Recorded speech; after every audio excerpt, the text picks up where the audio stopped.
Well, it's impossible to talk about dream analysis without also talking about Sigmund Freud. Sigmund Freud wrote extensively on dreams and dream analysis. Many of his psychotherapeutic ideas came about as a result of his dream analysis sessions.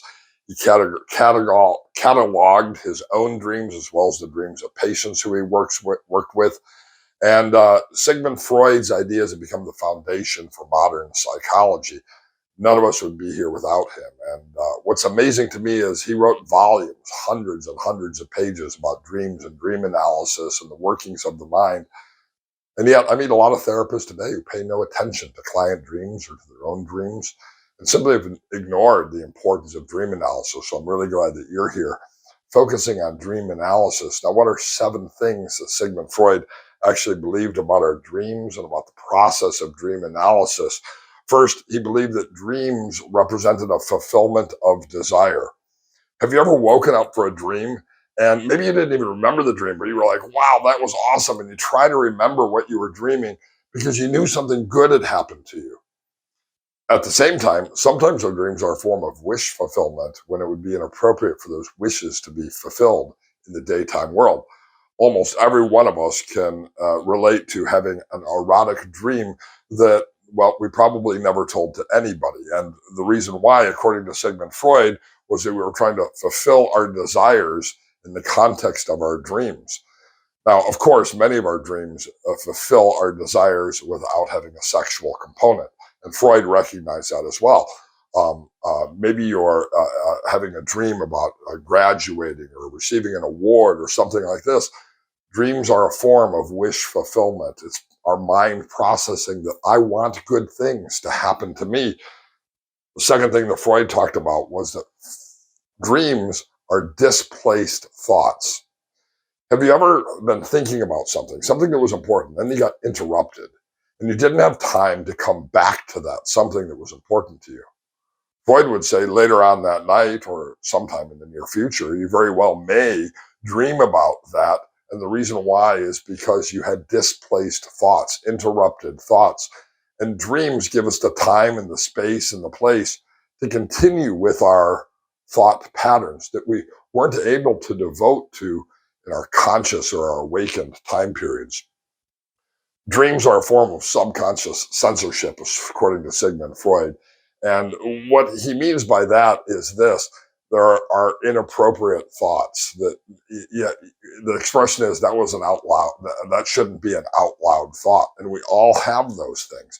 So these could be religious ideas, political ideas, sexual ideas, relationship ideas, business ideas. I mean, all of us have things that we probably shouldn't be speaking out loud. And Freud says that dreams uh, uh, give us a place to uncensor what's been censored by the conscious mind. This is why we have a lot of creativity in our dreams. This is not a bad thing. This is actually a good thing. In our dreams, we're free to explore ideas that we definitely shouldn't explore in our conscious mind. And we can actually find meaning and value in those things. Now, Freud talked about free association, and this was one of his main processes of therapy. So we know free association. I say a word, and you tell me the first thing that comes into your mind, right? Balloon, and you say round. I say truck, and you say tires. Um, this is the idea of free association. But we can use free association as a technique to elicit meaning behind our dreams. Now, how do we do that? Take your heart worksheets and just circle some words. Go ahead and circle some words on there in each of those categories to highlight the who, what, when, where, and how, to explore the emotions, one word at a time. Your archetypes, your images, your symbols, your reframes or your rehearsals, your testing or your transferring. Just circle a couple of words in each one of those categories on your heart worksheet. And then take your heart worksheet and read the word, the first word that you circled. And then on another piece of paper, write down the first word that comes to your mind. Look at the next thing you circled. Write down the next thing that comes to your mind. Write down the next thing you circled and the next thing that comes to your mind. And what you'll discover is what Freud discovered, and that was that free association allows our minds to begin to attach meaning, patterns, creativity, awarenesses, interpretation, And with this technique, when I've used it with clients and in my own life, I've almost always found a result that gave a sense of fulfillment about understanding the purpose of a dream. So if you haven't tried free analysis, that's a simple exercise that you can use that I would recommend practicing or trying out this week. The fifth thing is that dreams uncover the unconscious mind. Now, this is really kind of a Jungian idea. Now, Freud predated him. He was a little bit older than him. They did work together, but this is an idea shared by both. And this is that dreams uncover the unconscious mind. In our unconscious mind, Jung might have called this the shadow self. There's a vast reservoir of beliefs, emotions, thoughts, feelings, desires. And our dreams actually bring this into our experience. And when we wake up and we recall the dreams, what's happened is we've uncovered that part of our mind, the unconscious mind that most of us never have the opportunity to explore. So by doing dream analysis, you are taking advantage of that opportunity to explore. The sixth thing is that dreams problem solve. This is why in the heart worksheets, the R, the rehearse, is there.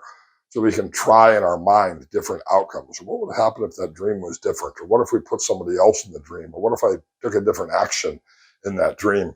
And dreams are opportunities for us to problem solve.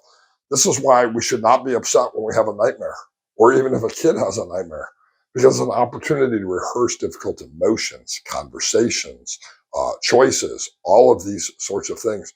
So when we get to our daytime world, we don't go into difficult situations without preparedness. And the seventh point from Sigmund Freud that we all need to be aware of, that I agree wholeheartedly with, that is that all dreams have meaning. There are no dreams that don't have meaning. Now, we might not be able to attach a concrete meaning to every single dream we have in a way that is clear to us. Some are going to be more ambiguous than others, but that doesn't mean the dream didn't have meaning.